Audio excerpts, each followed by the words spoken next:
ఇది అద్దెకి తెచ్చిన స్టేజ్, పైన షెడ్, చుట్టూరు బరకాలు, కింద మట్టి నేల.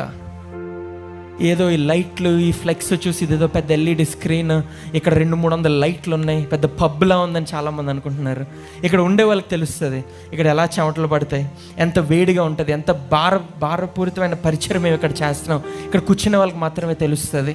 కాబట్టి ఈ పరిచయం గురించి ప్రార్థించండి.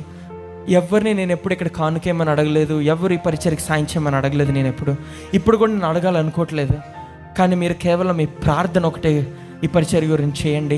ఇప్పటి వరకు సాయం చేసి దీవించిన దేవుడు ఇంతకుముందు తీసుకువెళ్ళి దీవించడనే విశ్వాసంతో నేను ముందుకు సాగుతున్నాను కనుక ఇక్కడ అద్భుతమైన మందిరం కట్టబడాలని ప్రార్థించండి. 100,000 మంది కాదు, 1,000,000 మంది ఈ ప్రాంతంలో ఒకేసారి దేవుణ్ణి ఆరాధించి మారు మనసు పొంది సత్య సువార్తను ప్రకటింపజేయాలని ఈ ప్రాంతాన్ని గురించి మేము ప్రార్థిస్తున్నాం కనుక మీరందరూ అదే ప్రార్థించండి. అద్భుతంగా మా ఇద్దరిని దేవుడు వాడుకోవాలని, ఇద్దరు అద్భుతమైన వాక్యాలతో మేము రాబోతున్నాం కనుక ఇద్దరిని దేవుడు వాడుకోవాలని మీరు ప్రార్థించండి. మీ ప్రేమ, మీ ప్రార్థన ఎప్పుడు మా పైన ఉండాలని మిమ్మల్ని కోరుతున్నాను. మీ అందరికీ నా ప్రత్యేక వందనాలు. Thank you for the people who are watching live. May God bless you.